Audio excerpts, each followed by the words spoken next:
Quant small cap fund एक ऐसा fund है जो कुछ साल पहले तक टॉप परफॉर्मर था और हर इन्वेस्टर की फेवरेट चॉइस बन गया था। 2020 से 2022 के बीच इसने बेंचमार्क को इतना आउट परफॉर्म किया कि लोगों ने बिना सोचे समझे इसमें इन्वेस्ट करना शुरू कर दिया। लेकिन 2024 में सेबी की इन्वेस्टिगेशन और फ्रंट रनिंग के एलिगेशंस ने फंड की रेपुटेशन को थोड़ा सा हिला दिया। Court approved search and seizure हुआ, फंड मैनेजर्स पे क्वेश्चंस उठने लगे।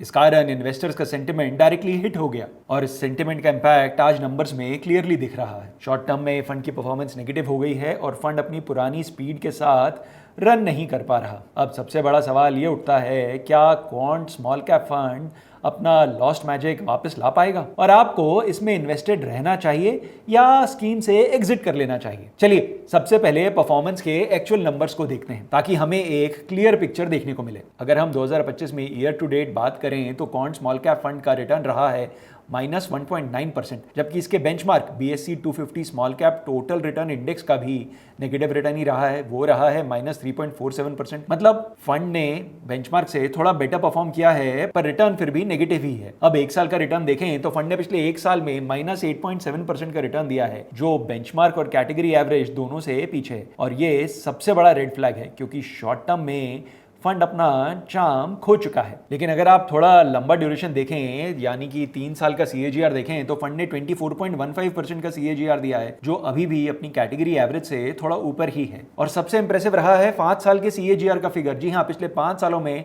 फंड ने 37.4% का सालाना रिटर्न दिया है। ये तो क्लियर है कि शॉर्ट टर्म में फंड में काफी प्रॉब्लम्स रही हैं, लेकिन लॉन्ग टर्म ट्रैक रिकॉर्ड अभी भी सही नजर आ रहा है। लेकिन इन्वेस्टर्स के लिए प्रॉब्लम यह है कि अभी के 1-2 साल के वीक फेज में रहना इमोशनली टफ हो जाता है। बात करते हैं फंड परफॉर्म क्यों नहीं कर पा रहा है। फंड के अंडर परफॉर्मेंस के कुछ रीजंस हो सकते हैं। पहला रीजन है स्ट्रैटेजी का मिसफायर करना। क्वांट का स्टाइल हमेशा प्रेडिकेटिव एनालिसिस और मनी फ्लो ट्रैकिंग पर रहा है। मतलब AMC अपने एल्गोरिथम से प्रेडिक्ट करती है कि नेक्स्ट रैली किस सेक्टर में आएगी और फिर वो स्टॉक सेलेक्ट करती है जो अभी नेग्लेक्टेड जोन में है।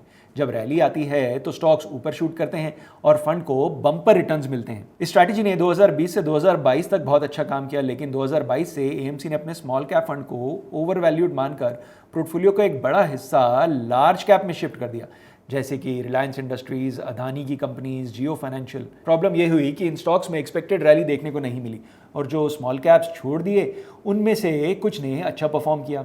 रिजल्ट ये रहा कि पोर्टफोलियो के रिटर्न्स बैकफायर कर गए। दूसरा रीजन है फंड साइज का प्रेशर। जब क्वांट स्मॉल कैप फंड छोटा फंड था, यानी जब उसका AUM 2000 से 3000 करोड़ का था, तो वो एग्रेसिवली स्टॉक रोटेट करता था। पोर्टफोलियो टर्नओवर काफी हाई था, मतलब एक साल में बार बार पोजीशंस बदलती रहती थी और फंड मैनेजर्स रैली कैच कर लेते थे। आज इस फंड का AUM है 30,000 करोड़। इतना बड़ा AUM मतलब फ्लेक्सिबिलिटी कम हो गई है स्टॉक्स को चर्न करने की, यानी फंड अब ज्यादा स्टेबल हो गया है पर वो एग्रेसिव एज लूज हो गया है। वो एग्रेसिव एज जो पहले इस फंड को एक्सप्लोसिव बनाता था। एक रीजन और भी हो सकता है, वो है फंड मैनेजर्स का शफल। इस फंड को इस समय 7 फंड मैनेजर्स मिलकर मैनेज कर रहे हैं। हो सकता है जब एक ही फंड को इतने सारे लोग मैनेज करें तो कन्विक्शन डाइल्यूट हो गया हो। 7 लोगों की फंड मैनेजमेंट टीम यानी डिसीजन मेकिंग शायद स्लो हो गई है, इसलिए ये एक फोकस्ड हाई कन्विक्शन स्ट्रैटेजी की जगह अब पोर्टफोलियो एवरेज बन गया है। अब बात करते हैं रिस्क फैक्टर्स की। सबसे पहला फैक्टर है वॉलेटिलिटी। क्वांट की स्ट्रैटेजी बुल मार्केट में तो आउट परफॉर्म करती है, लेकिन जैसे ही रिस्क आते हैं जैसे कि वॉर्स, टैरिफ या लिक्विडिटी स्क्वीज, वहां ये स्ट्रैटेजी अंडर परफॉर्म करती है। मतलब मार्केट की हवा पलट जाए तो फंड की परफॉर्मेंस में भी तुरंत इंपैक्ट आता है। दूसरा फैक्टर है वैल्यूएशन स्ट्रेच। आज के टाइम पे स्मॉल कैप्स काफी हाई वैल्यूएशन पर ट्रेड कर रहे हैं और क्वांट स्मॉल कैप फंड के फंड मैनेजर्स भी कॉशियस हो गए हैं, यानी शॉर्ट टर्म में बहुत एग्रेसिव रिटर्न्स देखने को शायद ना मिले इस फंड में। फ्यूचर आउटलुक की बात करें तो AMC के फंड मैनेजर्स अभी मार्केट में न्यूट्रल स्टैंस लिए हुए हैं, लेकिन मीडियम टू लॉन्ग टर्म यानी 7 से 10 साल में AMC के फंड मैनेजर्स का मानना है कि FII इन्फ्लोस स्मॉल कैप्स और मिड कैप्स को वापस स्मॉल कैप्स और मिड कैप स्टॉक्स में अच्छी रिटर्न्स देने में हेल्प करेंगे, जिससे स्मॉल कैप्स और mid cap mutual fund schemes के भी अच्छे रिटर्न्स आएंगे। तो अगर आपका इन्वेस्टमेंट होराइजन है 1 या 2 साल, तो वैसे भी आपको स्मॉल कैप म्यूचुअल फंड्स में इन्वेस्ट नहीं करना चाहिए। स्मॉल कैप म्यूचुअल फंड्स में तभी इन्वेस्ट करें अगर आपका इन्वेस्टमेंट होराइजन है 4-5 साल या उससे अधिक। और यदि आप नए निवेशक हैं तो स्मॉल कैप म्यूचुअल फंड्स में हमेशा SIP के माध्यम से अपनी इन्वेस्टमेंट शुरू करें। आप अपना अगर पोर्टफोलियो कंस्ट्रक्ट कर रहे हैं तो डाइवर्सिफिकेशन का भी ख्याल रखें। एक ही AMC में सारा पैसा ना लगाएं, इससे रिस्क बढ़ जाता है। एक्सपेक्टेशंस, रिटर्न्स की एक्सपेक्टेशंस अगर रियलिस्टिक रखें तो फायदा होगा। हर फंड हर 5 साल के दौरान 35 से 40% का सालाना रिटर्न नहीं देगा। रिटर्न्स में मॉडरेशन रहेगा। तो दोस्तों ये था क्वांट स्मॉल कैप फंड का डिटेल्ड रिव्यू। फैक्ट ये है कि फंड में शॉर्ट टर्म के लिए इन्वेस्ट ना करें। ये एक वेरी हाई रिस्क कैटेगरी का स्मॉल कैप म्यूचुअल फंड है। इस म्यूचुअल फंड स्कीम में तभी इन्वेस्ट करें यदि आपका इन्वेस्टमेंट होराइजन 4-5 साल या उससे अधिक है। क्या कोई और स्मॉल कैप फंड है जो दे सकता है आपको क्वांट स्मॉल कैप फंड से बेटर रिटर्न्स? जानने के लिए आज ही जेड फंड्स ऐप डाउनलोड करें और बात करें जेड फंड एक्सपर्ट से।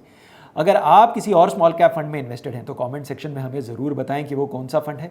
अधिक जानकारी के लिए हमारे चैनल को सब्सक्राइब करें, इस वीडियो को लाइक करें। जेड फंड्स, जहां है आपकी इन्वेस्टमेंट सही और आसान। Mutual fund investments are subject to market risks. Read all scheme related documents carefully.